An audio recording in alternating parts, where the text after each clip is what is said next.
সরকার দল হিসেবে বিএনপি তাদের শুরুটা করেছে জুলাই সনদ ভঙ্গের মধ্য দিয়ে।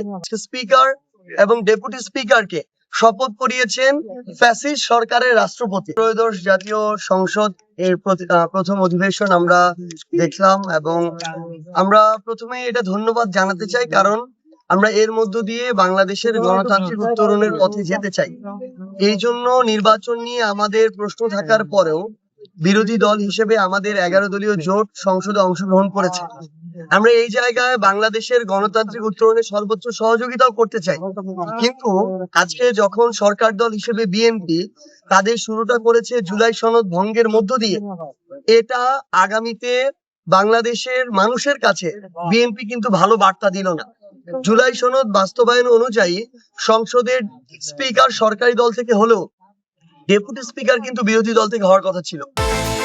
বিকাশ পেমেন্টে 10,000 টাকার বেশি অফার, শপিং চলছে তো।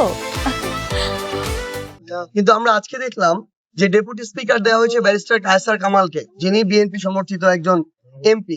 তো সেই জায়গা থেকে আজকে প্রথম দিন থেকে ইভেন আপনারা দেখবেন যে আজকে স্পিকার এবং ডেপুটি স্পিকারকে শপথ করিয়েছেন ফ্যাসিস্ট সরকারের রাষ্ট্রপতি।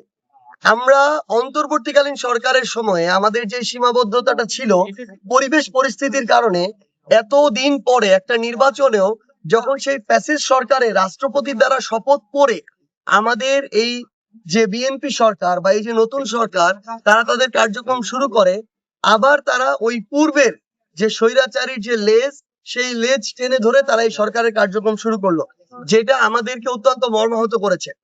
আমরা স্পষ্ট করে বিএনপির উদ্দেশ্যে এবং বর্তমান সরকারের উদ্দেশ্যে একটা কথা বলতে চাই। আমরা বাংলাদেশের জনগণ, শুধুমাত্র বিরোধী দল না, পুরো বাংলাদেশের জনগণ এমনকি বিএনপিরও অসংখ্য তাদের সমর্থক শুভাকাঙ্ক্ষী গণভোটে হ্যাঁ এর পক্ষে রায় দিয়েছে। গণভোটে হ্যাঁ মানে হচ্ছে জুলাই সনদ বাস্তবায়ন হতে হবে।